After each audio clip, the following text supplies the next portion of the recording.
Wow. So yes, that was the Pilgrims, Churaliya, Deko, Abto, cover of a Bollywood song, an old Bollywood song. And yeah, like this was one of those tracks where, okay, this would have been late 90s in Malaysia, late 90s, early 2000s, I can't remember, around that time. And it was a time when there wasn't like a lot of the underground music didn't really cross over. You know, you had a few things, you had OAG and stuff like that, but not a lot, especially the heavier stuff. So this band was a pretty hardcore punk band. This song and their other cover, they had two songs on this album, The Capo, that crossed over to mainstream. Mainstream, yeah. You know, because I don't think Astro even had like Hits TV and all that stuff on yet. So there was really no way from this type of music come out, but these songs obviously crossed over. So the other track that crossed over, the first one, was actually, they covered Runaway. Run away. All right. Like a punk version of that. That was a hit, and then they released this one, and this was a hit as well.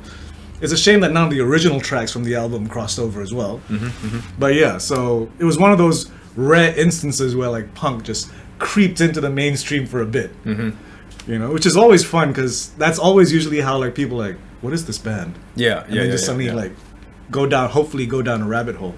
And it's always interesting when you know, like indie bands or sort of more edgier bands have that one song that crosses over, and it's usually not necessarily what represents them. Yeah, you know, it's like for a lot of rock bands, you know, like it's their first their first really big hit is normally some like sweet little love ballad. Yeah, you know, and then you go check out the rest of the album, and it's like whoa, like it's like Extreme. You know? Extreme, yeah. Yeah. Everyone thinks they're more than words. They it's are like, more no, than more than words. My favorite example of that is Sugar Ray. Because, you know, they had that song Fly. Yeah. But if you listen to that album, they were a heavy band. And that was that one track that just didn't fit with anything else. Yeah. And they said to themselves, like, fuck it, like, that's a hit. Yeah. Let's make more songs like that. Yeah. And it worked for them. You know, and to them, it's like, fuck it, yeah, why not? Like, this works, we're making money. But you listen to that first album, you're like, this is not the package I was signing up for. Yeah. You know what I mean? And this is one of those as well. So this is cool. Yeah. I'm actually not familiar with them. No, I mean, it was one of those, like, moments, but apart from that, it's mostly been, like, underground guys that know them, you know? Yeah. I mean, I kind of, like, I was never really that hardcore into the local indie music scene. It was hard to find. I mean, I was to a certain extent. It's not to say that I never went to see stuff or anything, but it was it was different then than it is now. It was very cliquish, you know, and if you wanted to, you couldn't do anything casually. Yeah. You know what I mean? It was like you couldn't like, I'll check it out. It's like no.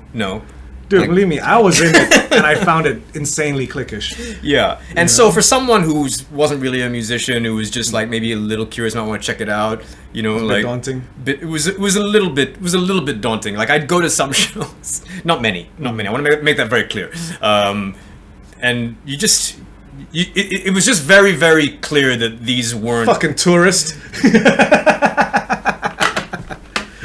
One of those fucking feelings. Yeah. And I get it, you know, because I'm like that with some people as well. You know, I get it.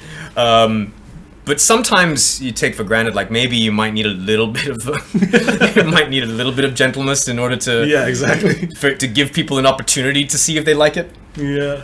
So even if I did go and see stuff, I didn't necessarily know who I was going to see. I didn't necessarily know like what the what the lineup was or whatever. More often than not, there was a fucking girl involved. You know, it was which made things even harder.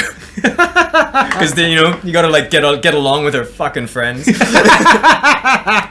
all of her friends see right through you. Yeah. You ain't here to listen to fucking Pilgrims.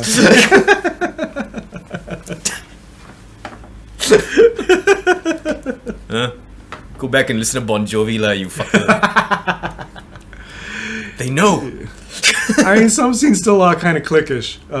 Unfortunately, it's just a habit of the fucking thing. You're so used to being with each other, like and someone new comes along, like and also and I understand because especially like in the indie scene and everything, you're protective over what you have because especially when you were younger, you really kind of have this sense of like nobody understands.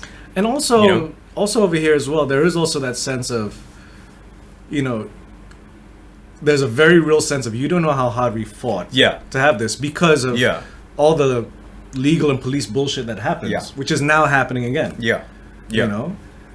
So, I'll admit, I felt kind of the same when, not now, because now things are fucked up for local music, for independent local music, in terms of the legalities and all. Thank you, 1975, you fuckers. Fuck you, Matt Healy.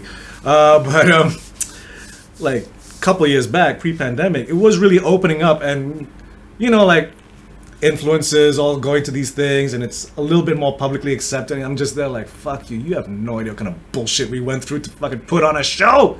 Yeah. And now when I'm seeing it go back to that, I'm like, oh no, this ain't good. I don't miss this. This is fucking annoying. It's like fucking police annoyance bullshit. You're like the scene from Spaced in the comic book shop when Simon Pegg goes off at that little kid.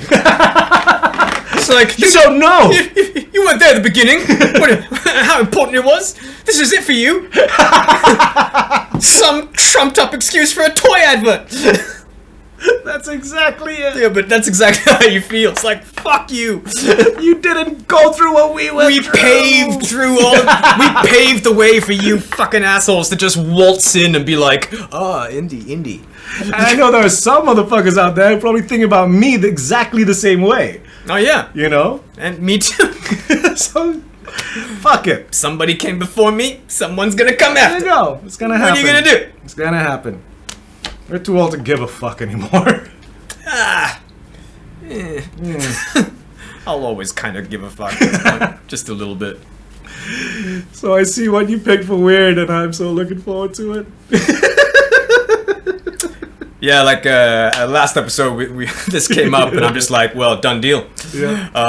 So yeah, for weird and funny, I got Mr. Weeble's Badgers.